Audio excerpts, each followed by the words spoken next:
Welcome to a training video of the Barbados Severance Pay screen in PayPak Professional 4.0. This screen is used to calculate and prepare severance pay amounts for employees in Barbados. Our software includes several other severance pay screens for other countries, which all work in a similar manner, with each one tailored to the rules and regulations for that particular country. So let's get started and show you how it works. The Barbados Severance Pay screen is found under the Reports section of the menu, inside Standard Reports. Now I could click down here, go to B, for example, and there is Barbados Severance Pay. I want to show you using the search option here. This is a list of the 6 countries for whom we currently have severance pay calculation screens: Barbados, Dominica, Grenada, Guyana, St. Lucia, and St. Vincent. In this demo, we will be looking at severance pay for Barbados. This is the Barbados Severance Pay screen. Let's start with a look at the layout of the screen, then I will show you how it works. At the top you have some displays of the first NS report and the last NS report. NS reports are tied to severance pay in Barbados because the insurable earnings for severance pay are based, the NS calculations is based on the insurable earnings for NIS. And then there's the number of weeks reported. Over to the right, we have some totals. The main part of the screen has 3 tabs: a formula section, which deals with the severance pay formulas, an employee section, which will list the employees who are severed and allow you to adjust their entries if necessary, and export section, which has options for exporting the calculated severance pay to a file which can then be imported as a batch. At the bottom of the screen, there are a number of buttons which control various functions of this screen. So let's get started. The first NS report and the last NS report, these are the NS reports which the system detects in your database. So in this particular case, there are NIS reports from January 2011 up to February of 2021. The total number of weeks reported is 174 for this particular database. Now, the severance pay rules for Barbados require that you look at 104 insurable weeks. This database has 174, which means that it can be used to calculate the full amount of the severance, provided that all of those weeks are fully reported in that period here. In cases where you may have only the past year's data, 104 weeks is 2 years. You may have purchased PayPak a year ago and you only have 52 weeks of information. So what do? What you do is you can get the last year's data from PayPak for the period that you've been using it and preparing your NIS reports, and the previous year you have to get that information, prepare it, and manually enter it into the screen. So let's just recap that again. Severance pay calculation requires the last 2 years of NIS reports information because it uses the insurable earnings, which have a maximum. So you do not pay the severance pay on the full earnings which a person works for if they work above the NIS maximum. The severance pay currently is only calculated based on the NIS maximum, which in our software we get that from the NIS reports. So if you only have the past year and you're required to get the past 2 years information to work out an average of what the employee would have worked for. So if PayPak only has the past year, you need to get that information from wherever you were doing your payroll before. If you have it in an Excel spreadsheet, if you have it in another payroll package, if you have it on a report somewhere, you need to calculate that total for the first year and for each employee, and those totals will be entered in the employee section here along with the amount which is calculated by PayPak for the second year. So that's how this works. Over here you have NS verified, NS not verified, and the number of employees. This is a check which the system makes to verify that the employee has NIS report, information prepared for them. The total would be the total of the severance pay. So we next go to the formula. This is the current formulas for Barbados. You must be working for 2 years. That's the minimum years. And the insurable weeks is 104 weeks, which, as I said, is 2 years. You could override these in case that the law changes or the rules change and you don't have the software update yet. But for the time being, you do not want to be changing these options here, or indeed here. This is the number of years the employees have worked. So if you worked for up to 10 years, you get 2.5 weeks pay, your average pay basically, for each year you've worked, for each of those 10 years. Above that, you get 2.5 for each of the first 10 years, plus 3 weeks for each year between 11 years and 20 years, and then the maximum would be 3.5 weeks for any years between 21 to 33 years. So a person who's worked for 30 years, they would get 10 at 2.5.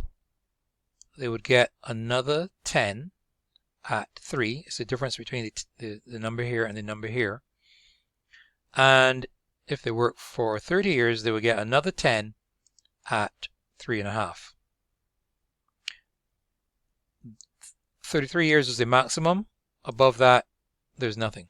So it's possible for you to come in here and change this section as well if the rules changed. At present, this is what they are, so you probably should not be tampering with this or changing it in any way.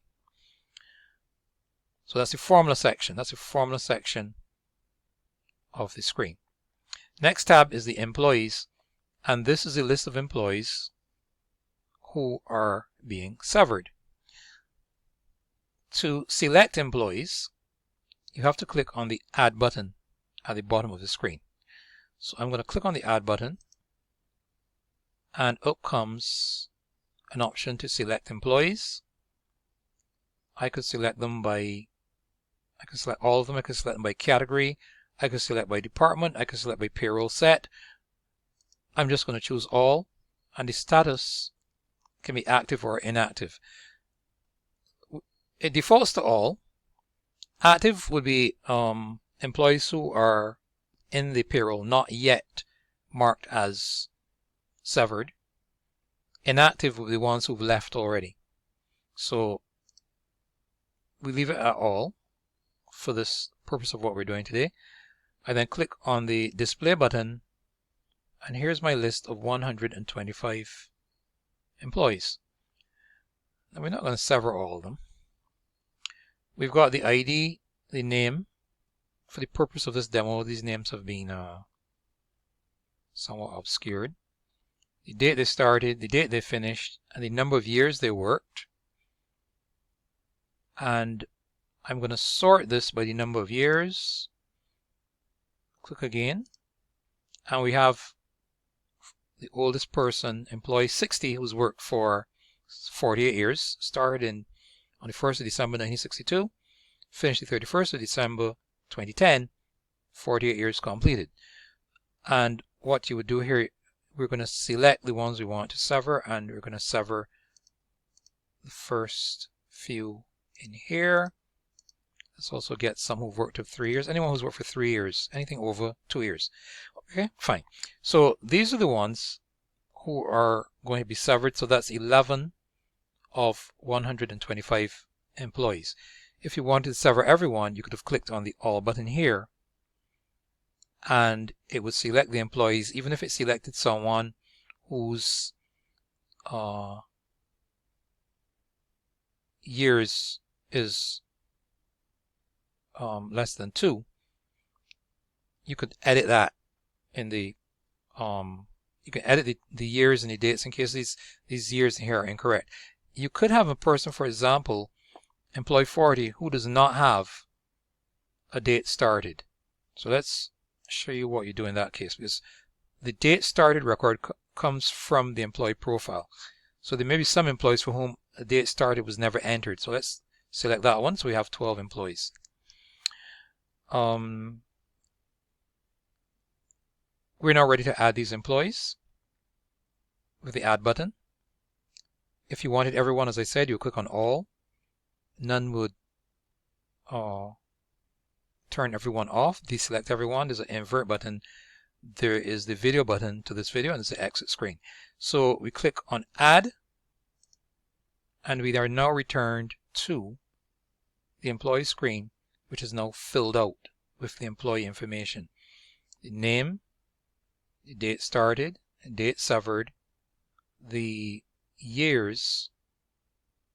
There's some columns for NS information which will come up shortly once we click the Calculate button. Now, in this case, these employees had the date when they left. And some of these are older dates. Let's assume that we were severing everyone on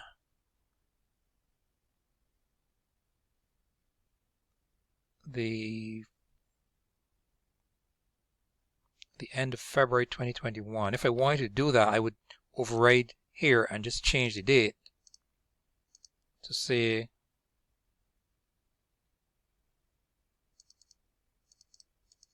it's a long time ago that this person left. So let's go to 2021. And let's go to the end of February. Let's say it was the 28th of February. Okay. I then have the option to say, do you want to change the remaining severance dates? Now, this option will be used if your employees had not left yet. In that case, when this first came out, those dates were there as you saw. So now we have the dates which the employees left. They're all the same. We severed everyone on the 28th of February, and it calculates the number of years here. So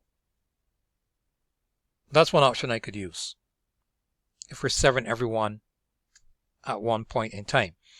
This person here who did not have a date in their employee profile, if I know that date, I can now come here and key it in. So let's say that they started in the year 2000 on July the 19th. That's 20 years for them. So although that date was not in their employee profile, I can overwrite it and key it in here. And also, if any of these dates here were inaccurate or incorrect, they could be corrected at this point in time. So we now have, for everyone, the number of years for which they were employed. Now, there's some other columns here for NIS information. And to get that information, I'm going to click on the Calculate button. And it goes through and it does a calculation. But I'm not getting any insurable totals here, because this insurable total would be what they've worked for in the time that they were employed. Now, the problem here is I set this severance date to a date long after they actually left the company, so there would be no NIS records in there for them for 2019, say, to 2021. So I'll turn these off in this case. Let's say this person, let's say that you were severed on 11th of January 2013. Okay, so in this case we will use the dates that they were actually left the company. Okay, if they were still active, you would have seen information come up in there for 2021 in here, because there would have been NS reports for them. So let's calculate again, and now we have some information, but it's only for some of them. Reason for that is this database had PayPak records. It started from 2011, I believe, this particular database. So there's no information, no NIS information in there before 2011, which, as I mentioned, remember I mentioned at the start of the demo that you may have purchased PayPak a year ago and you only have 1 year's information, the past year's information in PayPak. You don't have the other year. So for these other employees here whose NIS weeks say 0, or it may say less than 104. This is 104, this is 104, this is 44, this is 0. For those employees, what you can do is the insurable adjustment column is where you would enter their insurable earnings for the past 2 years, 104 weeks before they were severed.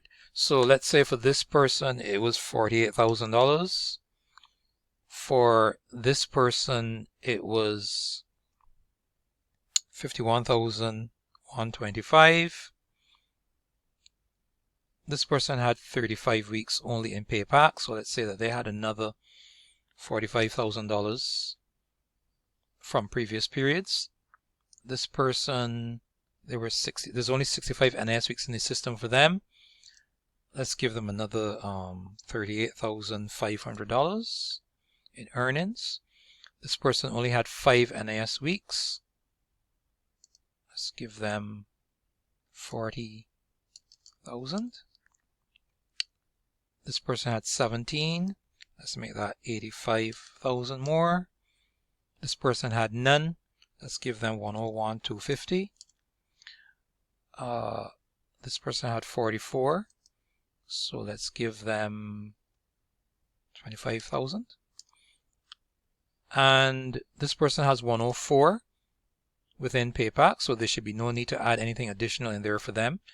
Although there may be periods when employees were on layoff, and well, there may not be 104 weeks in that case too. But if a person was on layoff, the rules are that you can work out an average of what they would have worked for if they had been employed, and you would put that figure in here so that you get a full average for the 104 weeks. So we'll just leave that one alone. This person here will give you 125, 180.56. This one is 104 weeks as well, and this person here, let's say that you were 79,536. Good. So we now have insurable earnings totals for everyone. If you look at the totals, you'll see this one is the adjustment. There was no insurable subtotal here. So this 48 is that total. This 51 is that total. This 75 is the 30 from PayPak plus the 45 adjustment, and so on and so forth. There is a weekly average column. Now, after you have entered the amounts, you see this label will appear. Changes have been made. Please recalculate.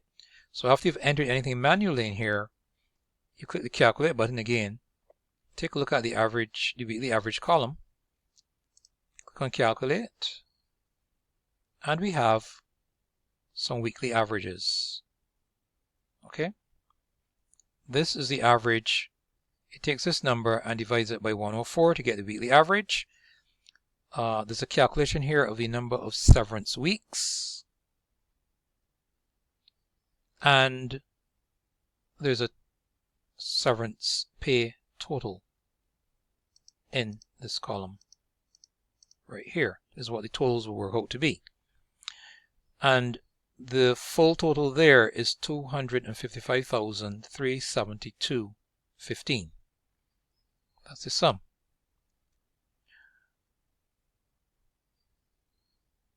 All the employees have been verified, all 12 of them. They've passed NS verification, even though this one has no, even though they have no NS weeks. The verified means that it's being checked. So 0 doesn't mean they're not verified. 0 means the software has checked, found their record, the NS profile information, and there are no NS weeks for the selected severance period. Now, the next step would be you can print this information for safekeeping, because you can create a batch from it. So it would be a good idea to print it, which we'll do now. Print, preview, and here is the report, which you can keep as your proof of how the calculations were done. It shows the minimum years at the top, it shows the insurable weeks, the names of the employees and the totals calculated, and the formula for the years worked is at the bottom of the page. As with the special payments report and the change rates reports, they can be saved as PDF files, placed in a folder for future reference in case you need to look back at how the calculation was done, in case there's any dispute or disagreement later on, because as you know, severance pay can be a contentious issue. So I would recommend that you if you want to print it and file it, you can do that, but I'd also recommend that you save it as a PDF document somewhere, maybe on your server, on a secure location somewhere that you can look back at it. So that's the report, and the next step is to export these entries to a file. This is optional because some persons may just use that report to get these totals and work out the calculations manually, key it in manually when they're doing the payment. But you can also have PayPak create a file for you which will generate a batch. You can import that using the import gross pay feature. The first option is the job type. You can use the employee default job type if your employee's job types. They have different job types. Or if you want the severance pay to go to a particular job type, you can select it from the list. In this case, I'll use the employee default job types. There's a pay rate, and we have one called severance, which should probably be the default you want to use. There's a reference, which is optional. You can type a reference if you want. It's optional. There is a checkbox for taxable, which in this case this is off. But if for some reason there was to be some sort of tax on the severance pay, you would tick that. And then you have the format which you're exporting to. And we have the 4 formats which PayPak 4 can import. Excel 2007, Excel 2003, comma separated, CSV, or tab delimited TXT. With an option here of whether you wish to add data headers or not. And you would select this based on your options in your import gross pay screen. So then you click export, and that would create the file for you, which you save to some folder, some pre-selected folder, and then you can import it, as I mentioned, using the import gross pay screen. The new button clears the screen. The refresh button refreshes the list of pay rates and job types and whatnot. The settings button will save these settings here for export, as well as the formula options if you overrode any of these formulas. The reset button will clear the formulas, the settings, the saved settings. And the video button here will give you this video. Click on it, it opens your browser, and you get the YouTube video which explains the various steps of the Barbados severance pay screen.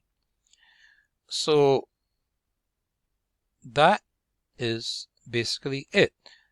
If you want to get more information on importing the file which is being exported, we will have a video of the import gross pay screen, which you can look at that and get the details of how that works, or you can contact one of our support staff until that video is released. So that's it. Thank you for your time, and it's been a pleasure as always. See you again for the next training video. Goodbye.